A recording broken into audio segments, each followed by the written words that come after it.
ભાવનગર 14 નાળા પાસે અસામાજિક ઇસમોનો ત્રાસ વધી રહ્યો છે। રાત્રિના સમયે ધોકા, પાઇપ, છરી જેવા હથિયારો સાથે જીવલેણ હુમલો કરવામાં આવ્યો હતો। ભાવનગરમાં દિવસે ને દિવસે અસામાજિક ઇસમોનો ત્રાસ વધવાને લઈને બીજા અન્ય લોકોમાં પણ ભયનો માહોલ જોવા મળી રહ્યો છે।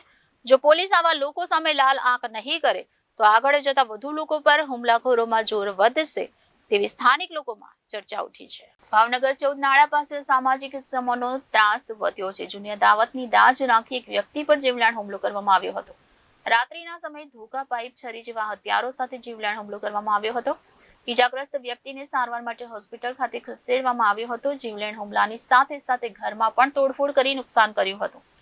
પોલીસને કંટ્રોલ રૂમમાં જાણ કરાતા કંટ્રોલ રૂમમાં તે સમયે ફોન નહીં ઉપાડતા હોવાનું જાણવા મળ્યું છે। જ્યારે પોલીસ દ્વારા કોઈ બરાબર જવાબ પણ નહીં આપતા હોવાનું ઈજાગ્રસ્તના પરિવારે આક્ષેપ કર્યા છે। હાલ આ બાબતે પરિવાર દ્વારા ભાવનગર પોલીસ વડાને રજૂઆત કરવાની વાત કહી હતી। ભાવનગરમાં દિવસે ને દિવસે અસામાજિક ઇસમોનો ત્રાસ વધવાને લઈને બીજા અન્ય લોકોમાં પણ ભયનો માહોલ જોવા મળી રહ્યો છે। પોલીસ દ્વારા આવા અસામાજિક ઇસમો ઉપર યોગ્ય કાર્યવાહી કરવી તે હવે ખૂબ જરૂરી બની છે। જો પોલીસ આવા લોકો સામે લાલ આંખ નહીં કરે તો આગળ જતા વધુ લોકો પર હુમલાખોરોમાં જોર વધશે તેવી સ્થાનિક લોકોમાં ચર્ચા ઉઠી છે। ગોવિંદભાઈ મંજીભાઈ ગોહિલ,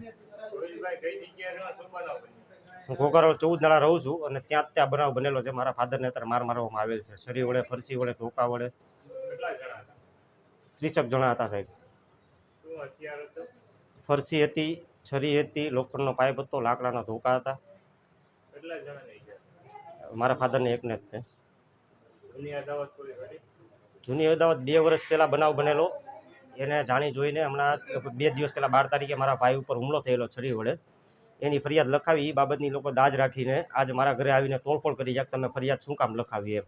એ ફરિયાદ કરવા બાબતે અમે બી ડિવિઝન ગયેલા। ત્યાંથી પરત ફરતા મારા વાઈફ પ્રેગ્નેન્ટ છે, મારા વાઈફને હું પરત લઈને આવતો હતો 2 વ્હીલ ઉપર, ત્યારે એ લોકો અહીંયા 14 નાળા વાટે ઊભેલા 30 જણા, અને અમે અમને દૂરથી પાડી જાય એટલે અમને મારવા દોડ્યા। એટલે મેં થોડીક મારા ફાધર ઉપર એ લોકોએ હુમલો કરી લીધો અને મારા ફાધરને નાકના ભાગે, મોઢાના ભાગે, ખંભાના ભાગે તેમજ વાહાના ભાગે છરી, લોખંડના પાઇપ અને ફરસી વડે હુમલો કરેલ છે।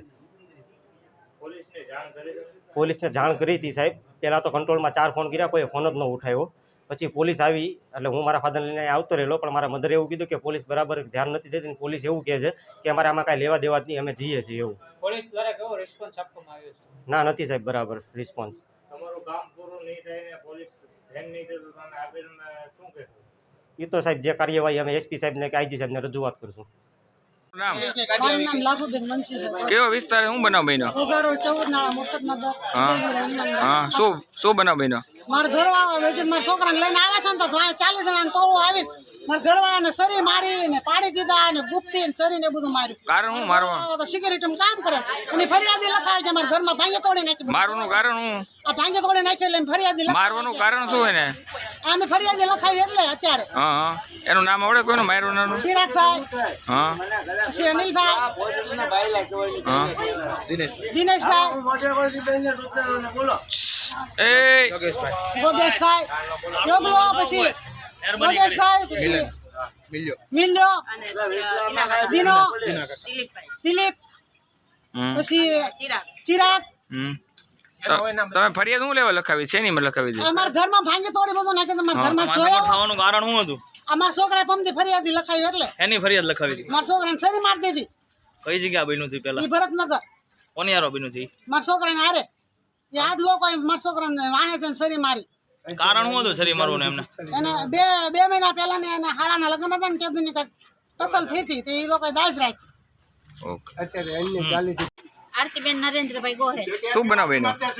શું બનાવ શું બન્યો? બનાવ બાંધણનો છે। હા, પેલા 4 દી પેલા કઈક માથાકૂટ થઈ હશે, પછી બધું પતી ગયું। મારા ભાઈનો છોકરો એટલે એવો જ છે, નાની એવો જ છે। 50 વર્ષમાં કેટલા બધા એકારે નહીં તો 7 થી 8 જણા ભેગા થઈને એને માર્યો, પગ તોડી નાખ્યો, એને હાડકું હાવ તૂટી ગયું છે। અમે એને દવાખાને દાખલ કરીને આવ્યા છીએ। પછી ઘરે આવ્યા બધાય, આવીને બધાએ મારામારી કરી ને અમારા ઘર હળગાવી દીધું। મારા ભાઈનું ઘર છે। બરોબર। શું નામ છે તમારા ભાઈનું? મારા ભાઈ નું દિનેશભાઈ રવજીભાઈ મોરી।